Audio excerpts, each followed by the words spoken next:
তোমাদের ক্লাস 8-এ শতকরা চ্যাপ্টারে যত রকম শর্ট প্রশ্ন তোমাদের পরীক্ষায় আসতে পারে, ওই সব রকম শর্ট প্রশ্ন তোমাদেরকে আমি এই ভিডিওর মাধ্যমে করাবো।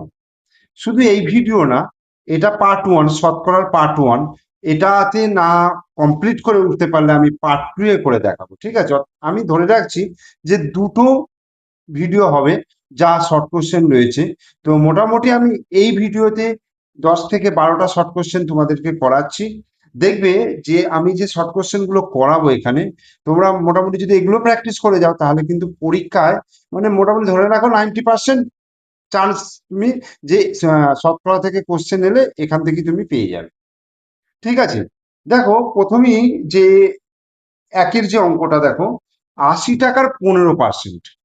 80 টাকার 15% সমান কত টাকা? খুব সহজ, খুব সহজ অঙ্ক। দেখো 80 টাকার বলতে কি হবে, দেখো 80 গুণিত 80 গুণিত 15% মানে কি?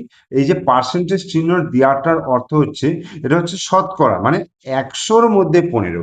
এই যে 15% কথাটা হচ্ছে 100-র মধ্যে 15, সেটাকে আমরা কিভাবে লিখবো? 15/100 এইভাবে, অথবা পার্সেন্টেজটা তুলে নিচে 100 বসবে, এইভাবেও তুমি মনে রাখতে পারো। আসল অর্থ হচ্ছে পার্সেন্টেজ, 15%-এর অর্থ হচ্ছে 100-র মধ্যে 15। বোঝা গেল? এবার তুমি এটা কাটাকুটি করো, দেখো শূন্য শূন্য কাটলো, 5 দিয়ে যদি কাটো দেখো 5×3 = 15, আর এখানে হচ্ছে 5×2 = 10, এই হলো। এবার 2 দিয়ে 8কে কাটলে 4×2 = 8 সমান, দেখো 4×3 আছে, তাহলে 4×3 কত হয়ে যাবে? 12। 4×3 = 12 টাকা, এটাই অ্যান্সার। এর পরের কোশ্চেনটা দেখো, এ এর 40% সমান বি এর 0.75 হলে A/B সমান কত? খুব ইম্পর্টেন্ট কোশ্চেন এটা। দেখো এ এর 40% মানে আমরা লিখতে পারবো A×40% সমান বি এর 0.75 মানে B×0.75, বা দেখো A×40% মানে কি? 40/100, অর্থাৎ পার্সেন্টেজটাকে যদি আমি তুলি তাহলে 40/100 হবে, অর্থাৎ 40% মানে হচ্ছে 100-র মধ্যে 40 সমান B×, দেখো 0.75 এখানে কিন্তু পার্সেন্টেজ নেই, তাহলে আমি জাস্ট 75 লিখলাম। আর দশমিকের পর কটা ঘর রয়েছে? দুটো ঘর, তার মানে একের পিঠে দুটো শূন্য। অর্থাৎ এই দশমিক ভগ্নাংশকে আমি যদি সামান্য ভগ্নাংশে পরিণত করি তাহলে এইভাবে কিন্তু করতে হবে। তো 75/100 এটা হলো। এইবার দেখো এই বোথ সাইড 100টাকে আমি কেটে দিতে পারি, অসুবিধা নেই।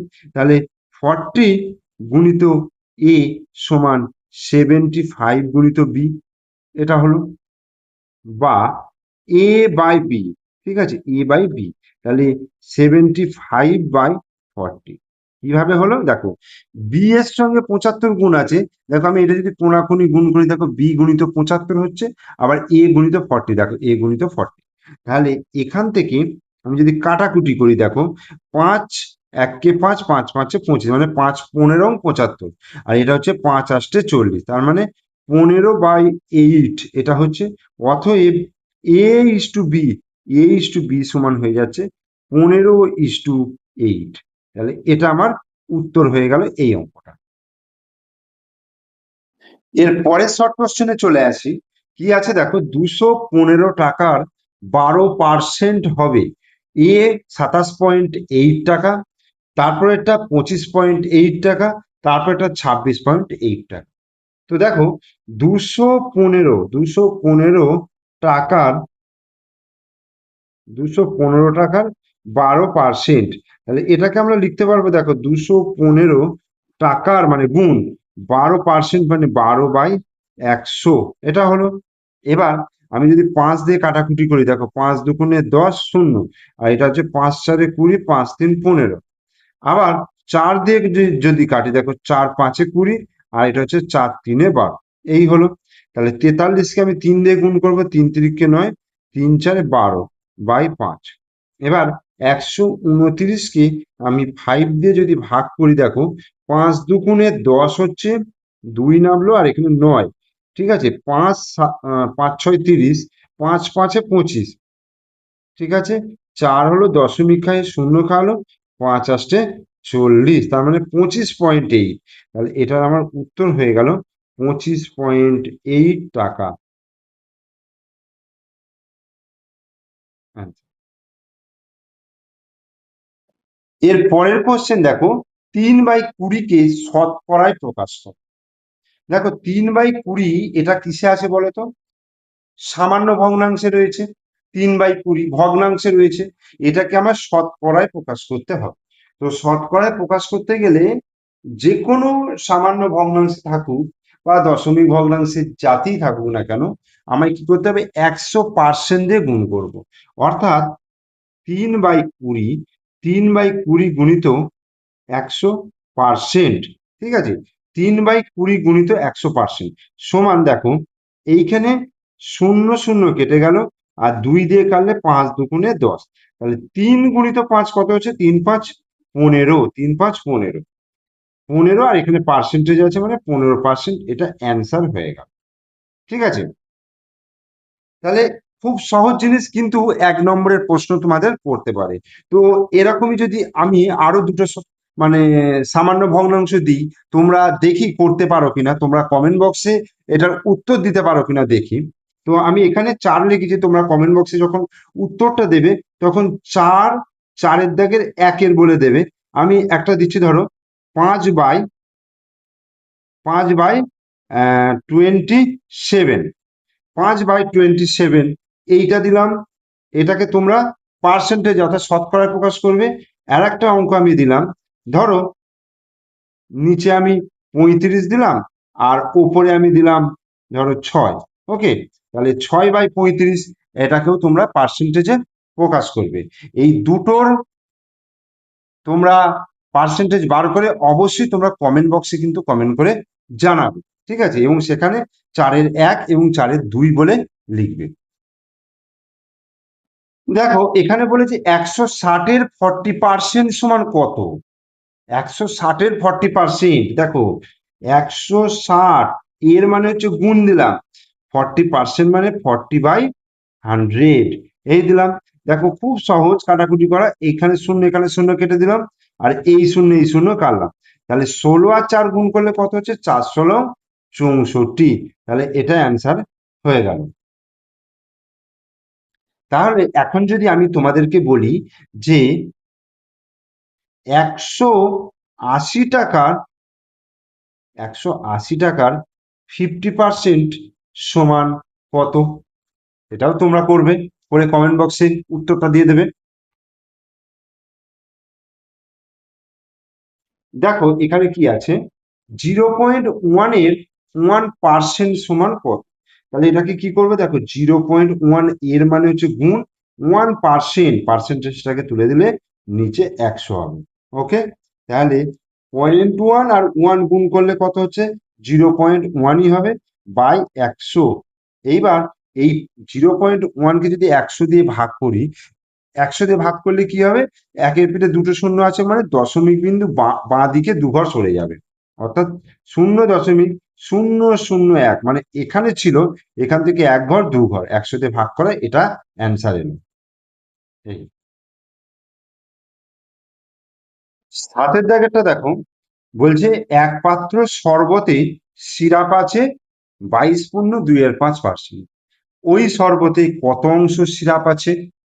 কিভাবে করব? জাস্ট এটাকে আমায় পার্সেন্টেজ থেকে আমাকে সামান্য ভগ্নাংশে পরিণত করতে হবে, অর্থাৎ ভগ্নাংশে। দেখো 22.25% সমান 5/22 কত? 5/22 মানে হচ্ছে 110, 110 আর 2 যোগ করলে 112/5, এত পার্সেন্ট। তাহলে 112/5 গুণিত পার্সেন্টেজ মানে হচ্ছে 1/100 করতে হবে। ঠিক আছে, 100 দিয়ে ভাগ করতে হবে। এবার 2 দিয়ে যদি কাটি, দেখো 50 দুগুণে 100, আর 2 5 দুগুণে 10, 6 দুগুণে 12। আবার 2 দিয়ে কাটলে 25 দুগুণে 50, আর এটা হচ্ছে 28 দুগুণে 56। তাহলে ওপরে কত হলো? 28, আর নিচে হলো 5 আর 25 গুণ করলে 125, 125। তাহলে এত অংশ সিরাপ আছে ওই শরবতে, কত অংশ সিরাপ আছে? অতএব 28/125 অংশ সিরাপ আছে। তাহলে কি লিখবো? ওই শরবতে 28/125 অংশ সিরাপ আছে, দন্ত সহস্র সিরাপ আছে।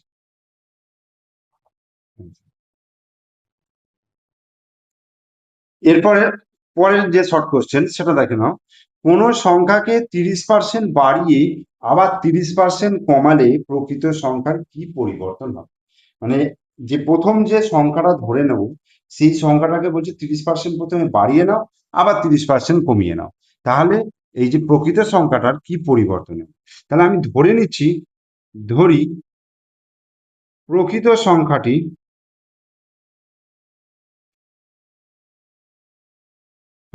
হলো 100। আমি 100 ধরে করি, যেহেতু শর্ট কোশ্চেন খুব সহজে হয়ে যাবে।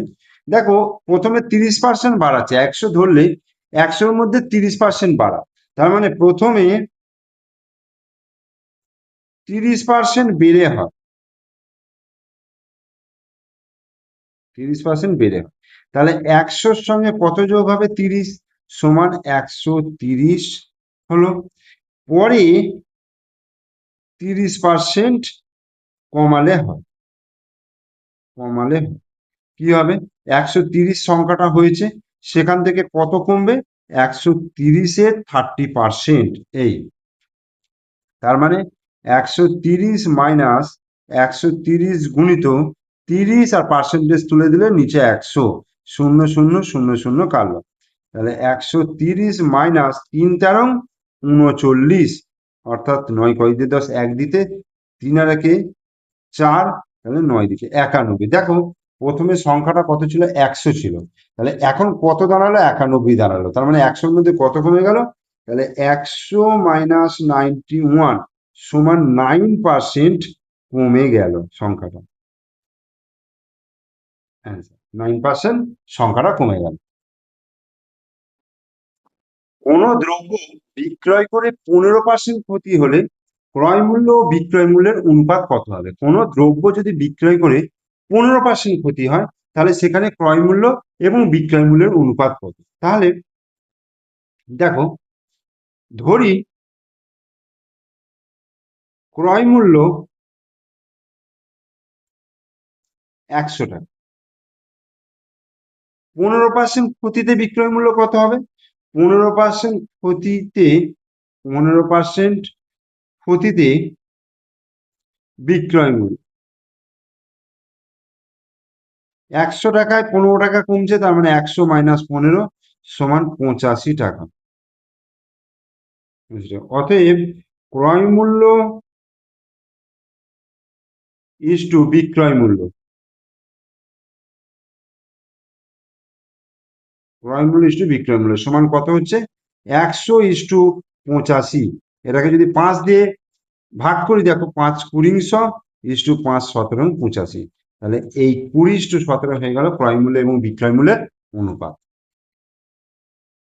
10-এর দাগে দেখো বলছে এর 0.4 সমান বি এর 2/3 সমান সি এর 75% হলে A is to B is to C সমান কত? কি বলছে? এর 0.4 সমান বি এর 2/3 সমান সি এর 75%, অর্থাৎ এ গুণিত 0.4 সমান বি গুণিত 2/3 সমান সি গুণিত 75%। এটা তাহলে এ গুণিত 0.4 মানে 4/10, অর্থাৎ দশমিকের পর একটা সংখ্যা আছে মানে নিচে 10 হলো, সমান বি গুণিত 2/3 সমান সি গুণিত 75% মানে 75/100, অর্থাৎ 3×25 = 4×25 = 100। এইটা দেখো তিনটির সমান, তো এটা সমান আমি কে ধরে নিচ্ছি, কে হচ্ছে ধ্রুবক। তাহলে এ সমান তাহলে কত হবে? দেখো এখানে যদি কাটাকুটি করে দেয়, 2×4 5×10, তার মানে 5k/2, এই যে 5k/2, এ গুণিত 2/5, তাহলে 5k/2। আচ্ছা বি সমান কত হবে? 3k, 3k/2, আর সি সমান কত হবে? 4k/3, 4k/3। তাহলে এবার A is to B is to C বার করে নেবো এখান থেকে। A is to B is to C সমান 5k by 2 is to 3k by 2 is to 4k by 3। তাহলে প্রত্যেকটা থেকে কে বাদ দিয়ে দিচ্ছি, তাহলে 5/2 is to 3/2 is to 4/3। এইবার পূর্ণ সংখ্যা আনতে গেলে দেখো নিচের গুলো লসাগু করতে হবে, অর্থাৎ 2 2 আর 3 এর লসাগু হচ্ছে 6, কারণ 3 দুগুণে 6, 6 লসাগু হবে। প্রত্যেকটাকে আমি 6 দিয়ে গুণ করব। এই 3 গুণিত 6, তাহলে 2 3 এ 6, তাহলে 3 5 কত হচ্ছে 15 ইস্টু 2 3 এ 6, 3 3 9 ইস্টু 3 দুগুণে 6, তাহলে 4 দুগুণে 8, তাহলে 15:9:8 এটা অ্যান্সার হয়ে গেল। ঠিক আছে, তাহলে আমি এখানে তোমাদের শতকরা থেকে 10টা শর্ট কোশ্চেন করালাম, প্রত্যেকটাই কিন্তু খুব ইম্পর্টেন্ট রয়েছে, পরীক্ষা আসার মতো। তোমরা এগুলোকে ভালো করে প্র্যাকটিস করবে। আর এর পরের ভিডিওতে আমি 11 থেকে বাকি যতগুলো অঙ্ক সম্ভব হবে আমি করিয়ে দেবার চেষ্টা করব। তোমরা ভিডিওটা ভালো করে দেখো, আর ভিডিও ভালো লাগলে লাইক করো, কমেন্টস করো, বন্ধুদেরকে শেয়ার করো। আর আমার চ্যানেলের নতুন দর্শক হলে অবশ্যই চ্যানেলটিকে সাবস্ক্রাইব করে দিও, পাশে থাকা বেল আইকন প্রেস করে দিও। ওকে, থ্যাংক ইউ।